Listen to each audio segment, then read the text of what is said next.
সোণাপুৰৰ কচুতলিত সংঘটিত হৈছে এক কাণ্ড। এজন 40 ঊৰ্ধৰ লোকৰ কামনাৰ বলি হ'ল 10 বছৰীয়া নাবালিকা। সোণাপুৰৰ দিগাৰুপাৰাৰ পাৰকুমাৰ মৃত্যুঞ্জয় বিশ্বাস নামৰ এজন 40 ঊৰ্ধৰ লোকে নদী পাৰ হৈ নাবালিকাগৰাকী অকলশৰে খেতি পথাৰলৈ অহাৰ সুযোগ বুজি দিগাৰু নৈৰ পাৰতে নিজৰ অসৎ চৰিতাৰ্থ পূৰণ কৰে। ঘটনাস্থলীৰ পৰা নাবালিকাগৰাকী কোনোমতে পলায়ন কৰি পৰিয়ালৰ লোকক সমস্ত ঘটনা বিৱৰি কোৱাত পৰিয়ালৰ লোকে ততাতৈয়াকৈ সোণাপুৰ আৰক্ষীক খবৰ দিয়ে। ঘটনাস্থলীত সোণাপুৰ আৰক্ষী উপস্থিত হৈ ধৰ্ষণ কাণ্ডৰ অভিযুক্ত মৃত্যুঞ্জয় বিশ্বাসক কৰায়ত্ব কৰে।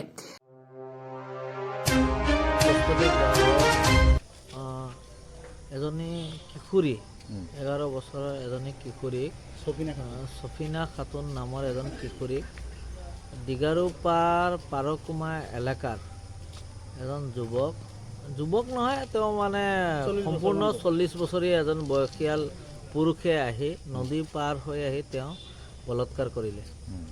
ঠিক আছে, কথাটো হ'ল যে আজি বিশ্ব হিন্দু পৰিষদে হওক বা আমাৰ যিসকল জাতিৰ প্ৰতি দৰদী যিসকল ব্যক্তি আছিলে তেওঁলোকে সদায় মুছলিম বিৰোধী স্থিতি লৈছিলে। আজি এজন মুছলিম ছোৱালী হোৱাৰ কাৰণে কি ন্যায় নাপাব নেকি? Question number 1। আজি এজন হিন্দু ল'ৰাই মুছলিম ছোৱালী এজনীক ৰেপ কৰিলে, সৰু বাল্য যি 11 বছৰীয়া ছোৱালী এজনীক ৰেপ কৰিলে, তাকে বিশ্ব হিন্দু পৰিষদ বা RSSৰ যিসকল বিষয়ববীয়া আছে তেওঁলোকে কি উত্তৰ দিব তাৰ ক্ষেত্ৰত? সেইটো লক্ষণীয় হ'ব। দ্বিতীয়তে কথাটো হ'ল, চাওক, দোষী সদায় দোষী, কোনো নিৰ্দিষ্ট এটা জাতিৰ হ'ব নোৱাৰে। সকলো জাতিত দোষী থাকিব লাগে, দোষীয়ে সদায় শাস্তি পাব লাগে। মই সেইটোৱে বিচাৰোঁ। এইটো মুছলিম জাতিয়ে হওক বা হিন্দু জাতিয়ে হওক বা বিভিন্ন জাতিয়ে হওক, কিন্তু দোষীয়ে, কিন্তু দোষীক যদি কোনোবা দল সংগঠনে ৰক্ষণাবেক্ষণ দিব বিচাৰে, এইটো দুৰ্ভাগ্যজনক বিষয়। এনেকুৱা দল সংগঠনক মই ধিক্কাৰ দিছোঁ। এনেকুৱা দল সংগঠনে ৰক্ষণাবেক্ষণ দিব নালাগে। দোষীক সদায় যিকোনো জাতিৰ হ'ব পাৰে, ই হিন্দু হওক বা মুছলিম হওক, তেওঁক ৰক্ষণাবেক্ষণ দিয়াৰ কোনো আমাৰ জৰুৰী নহয়, তেওঁক ৰক্ষণাবেক্ষণ দিয়াৰ আমাৰ কোনো দায়িত্ব নহয়।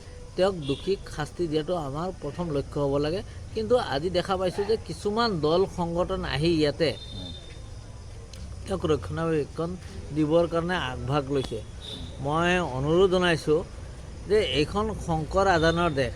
শংকৰ আজানৰ দেশত আজি এনেকুৱা ধৰণৰ অপমান, এজন এজন 11 বছৰীয়া বাচ্চাক এনেকুৱা মানে ৰেপ কৰিবৰ কাৰণে কুণ্ঠাবোধ কৰা নাই। গতিকে এনেকুৱা ধৰণৰ দোষীক কঠোৰতম কঠোৰ প্ৰশাসনে শাস্তি দিব লাগে। ধন্যবাদ।